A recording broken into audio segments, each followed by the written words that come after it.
on day seven of the 12 days of awakening wealth. And again, not introducing myself, I'm Fiona Jean. That's all you need to know. Anything else, go back to the other videos. It'll be up there somewhere in the Facebook post or on the YouTube channel, wherever you found me.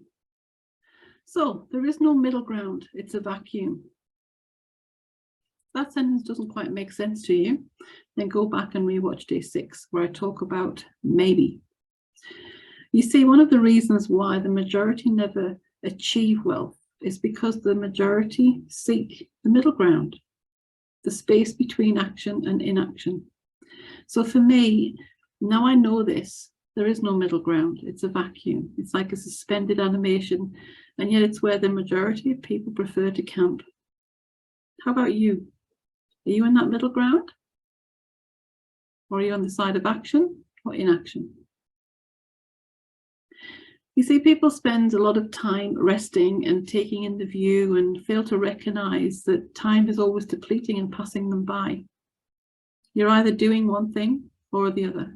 For every action one way, there's an opposite unequal reaction. There is no stasis. Camping in the middle ground is like trying to cram yourself into the middle of a coin, while failing to realize that there's only enough space in between that coin for the two sides to keep them apart.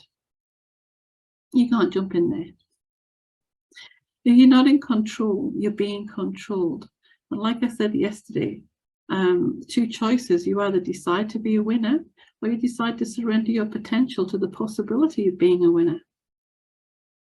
You see, one choice is to become the hero of your own story, while the other is to remain the victim of someone else's. If you're continuing with these videos, then this demonstrates to me that you're a person of action. So again, you need to be congratulated. I'm going to ring the bell for you. I don't mean that, sarcastically.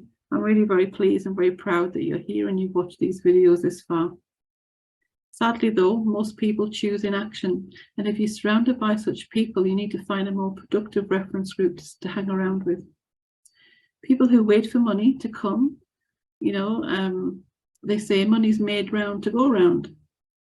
And if they protest and wave the unfairness banner, by calling society or the government or the tax office, anyone else they can think of to provide the financial needs, well, stop. Provide for yourself. Remember, it really boils down to how you behave with money. So I ask you to consider this again today. Go deeper and really connect with how you behave with money right now. How did you behave this week? How did you behave yesterday? These are the questions for you today. I invite you to dig deep and deeper and deeper and uncover what's holding you back, what's truly holding you back. And I shall look forward to seeing you once again on day 8. So for now, it's bye from me.